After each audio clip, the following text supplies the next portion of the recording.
We'll start in Columbus, where the Capitals are -190, Blue Jackets +160. The over under is 6. The Jackets are.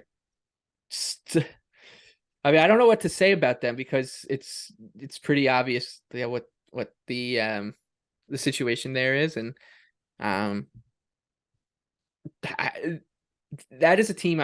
This is very much an eye test thing, but that was a team that when the Islanders played the Blue Jackets last week, just and it was their first game after a long layoff because of the holiday break. They had a game postponed, so you might want to whatever, but they just did not look like they wanted to play hockey. They kind of want to get in, get out, and that's that. And can't really blame them with the way that the season's going. So you are backing your Caps, even at I'm the going to steep back number. my Caps. I like them on the puck line here. I think that Columbus are in the perfect tanking scenario where it's respectable. If you're a fan of Columbus, you can look at the injuries this season and say, like, we lost our top defender who is playing at an incredibly high level. We're not getting very good goaltending.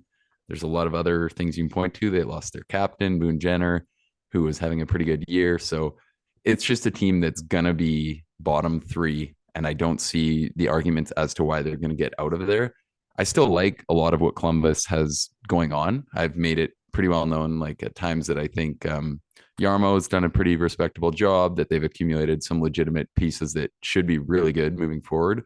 But I still don't think there's enough to move away from how bad the play has been thus far. Like, it's just so hard for me to see what they're going to do to control more of the play in this game. You can kind of see watching Columbus that the amount of space they give to the other team is kind of just night and day different than, or most nights at least, night and day different than probably anyone not named the Ducks or the Canadians lately.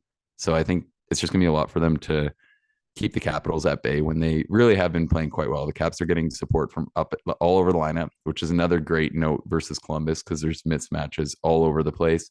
And I think this is just one where it's easy for me to see why the Caps can win by 2 more often than this number suggests. And the price on that as of Wednesday is quite strong. And if you wanted to just do regulation win, I think that's obviously perfectly fine as well. I always say that over time, those will usually run to a similar EV. So yeah, I like the Caps to kind of keep it rolling, get back on track with a win over a Columbus side that is just, they're not very good. They're not controlling play at a high rate. And I don't see much reason why they're going to turn that around. My favorite bet is Colorado. This could be, if you wanted to do this, you can basically just take these two picks on the money line too and parlay them. Colorado's -150 in Vancouver. The Canucks are +130. The over under 6.5. Vancouver was dreadful against the Islanders, and it was a type of game where as soon as it ended, the tongues just started wagging about how this team needs to blow it up. It's clear that they're not good enough. They have some pieces there that are truly top level talents, but then they have some dross, and the goaltending situation is dire right now as well. Spencer Martin looked terrible, and the Avalanche, they will start trending in the right direction. So much has been made about their shooting percentage and their health, and as they're getting bodies back, they should be a much better team. And I think this one, like as simple as it sounds, a lot of it just comes down to honest effort and playing clean hockey, and the Canucks just won't do that. Like, they just won't.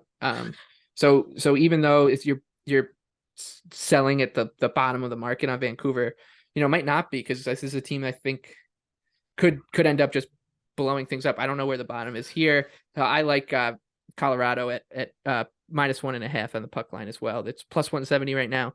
I'm assuming Colorado will take money considering what we saw out of Vancouver the other night.